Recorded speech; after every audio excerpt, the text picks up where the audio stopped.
You're unlovable. You're unworthy. You're not enough. You're not this. You're not that. Sound familiar? Because these are the things that shame tells us to keep us, in a space of, being stuck, right? It tells us lies and attempting to kill the very things that make up who we are. And so if you've been dealing with this and you're ready to say, I'm ready to, get rid of the shame in my life, and you're ready to start living again and really get rid of these things, keep watching. Don't you dare turn this video off, okay? So welcome. My name is D. Latoya Matthews. And if you're looking for faith, freedom, and transformation, then this is the channel for you. And I always say, don't you dare gatekeep. Make sure you share this video with someone else who needs to hear it, okay? And if this is your second time here or your third time, welcome back. And I just want to thank you guys for being with me every week. Today I want to talk about something that's really important to me, because this is something that I've dealt with in my life, and shame has really played a big part in my life, even though it didn't start with abortion, but it started before then. But it's always felt like it's been a part of my DNA, right? And so I want to cover what is shame. And Merriam-Webster describes shame as a painful emotion caused by consciousness of guilt or shortcoming. And Brene Brown, or Dr. Brene Brown, says that shame is intensely painful feeling or experience of believing that we are flawed and therefore unworthy of love and belonging. So we have the Merriam-Webster definition. We have Brene Brown's definition, but I want to give my definition. And I describe shame as a silent, hurtful, and misleading emotion, because it misleads us into thinking that we're, things that we are not, things that God did not tell us that we are. And I want to give a little bit of statistics. I did some research on it. And did you know 85% of people deal with shame regularly, right? And I know that word is regularly, okay? Just remember that, regularly. 85% of people deal with shame regularly. But for women, and especially women of color, it goes much deeper. And 60% of people have only spoken shame and said that they've dealt with shame, right? So that's a lot of people, right? And so there's a lot of people who are dealing with shame in silence. But I want to break that today, because the one thing that I know about shame is that shame thrives in the dark. The longer it is in darkness, the stronger it grows, the stronger it is in your life and keeps you in a stronghold. And the thing about shame is that shame is all about self. It's internalized. It makes you focus on self. And this is where like self-rejection, self-condemnation, all the self things reside, because shame deals with self. So today I want to talk about the three things that shame kills, right? So what are the three things that shame kill? Number one, your self-worth. Your self-worth. And self-worth is how you feel about who you are. The value you place on yourself and your belief in your own abilities, your own worthiness, is what you think about yourself. And so it's the feelings of, I'm a mistake. Like, I'm unredeemable. I could never be forgiven, and that I'm a failure. These are the things that self-worth speaks to us, is what we believe about our worthiness. And it keeps us stuck in cycles of self-sabotage, in fear and insecurity. It tells us, that we have to earn our worth, that this is where perfectionism and people pleasing come in, because we have to earn our worth. If shame comes in to kill your self-worth, it's like, I have to earn this. I have to let people know that I am worthy. I have to prove myself to someone. And so shame really comes in to kill your self-worth, to make you think that you're not worthy, to tell you that you aren't enough to be forgiven, that God could never, forgive you, and that you have to fix yourself before coming to God. If shame can kill your self-worth, it has you in this place of always feeling like you have no value to give to the world. And this is what I felt like after I had the abortion.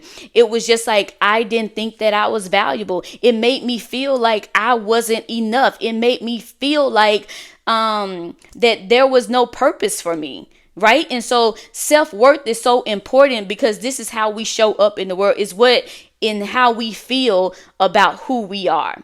So that's the first thing that shame kills. It comes to kill your self-worth, your self-worth.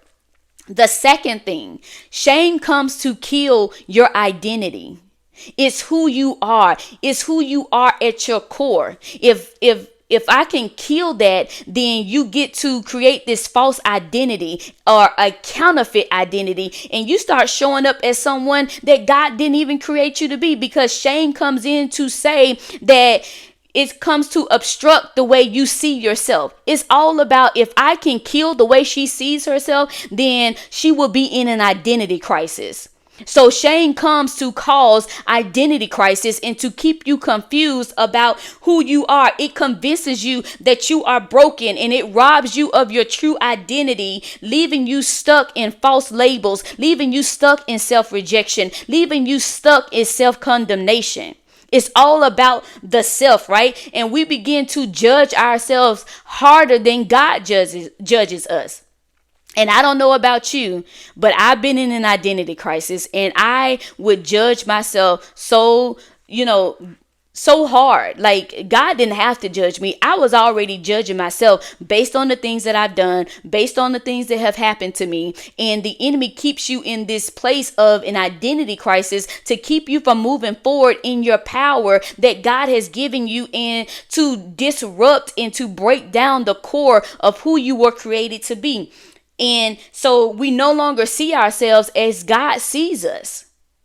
We get stuck in this place and we don't know who we are. We're in constant question of, why did God make me this way? Who am I? What is wrong with me? And this is the other thing that shame kills. And if I can kill your identity, then you won't know the worth that you have. Because if you don't know who you are, you don't know how valuable you are. And so shame comes to fuel that and reinforce the things that you already think about yourself, because you haven't healed in that area, right? And so that's the second thing. Shame comes to kill your identity. The third thing, shame comes to kill connection. Connection, not only with community, but shame comes to kill the connection that you have with God. Shame thrives in secrecy. Because if people really know who you was, they will reject you. And that's what shame tells you. Don't go out there and put yourself out there, because they're not going to accept the real you. And it keeps you in isolation. It keeps you, being in the dark, and it keeps you withdrawing from God. And it's just like Adam and Eve in Genesis 3, when they ate the apple and their eyes were open, and it said that they knew that they were naked and they became unashamed. And this is where it all starts. It started in the garden, and shame wants to expose us and make us afraid, and it changes how we see God. When shame comes in and it causes you to withdraw from God, you start thinking that God is that God is angry with you, that God doesn't want to have anything to do with you, that God is disappointed in you. This is what shame comes to do. And when shame begins to take root in your life, it causes that disruption in connection with community and with God. But because it tells you that no one would ever get you, so you might as well just be out here alone, living life by yourself. And it's so important for us to be in community, because with community comes healing. And so if I can get you by yourself, then you can't get the encouragement. You can't get the things that you need, to be fed, to say that you are not the lies of what the enemy has told you. So shame comes to kill that connection with community and with God. And you start to put fig leaves over yourself, thinking that you can do this by yourself. But God needs you. He wants you. And the very thing the enemy comes to tell you to move, to leave God and withdraw, is the very thing that God uses to heal. It's with connection that we get healed. It's through God that we receive our healing. So shame comes to kill your self-worth. Shame comes to kill your identity. Shame comes to kill the connection with community, and most importantly, that connection with God. Because if I can separate you, then I can continue to feed you the lies, and you're going to continue to believe everything that the enemy tells you. Because if I can break you away from people, then the enemy got you right where he wants you. So what is the antidote for shame? How can we combat shame? The way that we combat shame is with faith, with truth, and with community. Having faith that what God has spoken. Galatians 4:7 says, you are a son, and if you are a son, then you are an heir of God. And son doesn't just mean gender. Son can be a daughter. Because when you find out that you are a daughter of God and find out that you are an heir of God, the enemy is in trouble. But he wants you to think that you are not a son. He wants you to think that you are not a part of God's promises. But when you learn that truth, it begins to expose the enemy, and shame dies when it is exposed. And when we can take that and expose it, the moment we name it, the moment we challenge it, the moment we refuse to let it define us, shame begins to lose its grip on you. It loses its power on you. So one of the things that we have to do is expose shame. And we expose shame by speaking. Speak what the word has, speak the word that God has spoken to you. Speak your testimony. Begin to speak, because when you speak, shame loses its power. And so we also kill shame by taking the focus off of self. Take the focus off of you.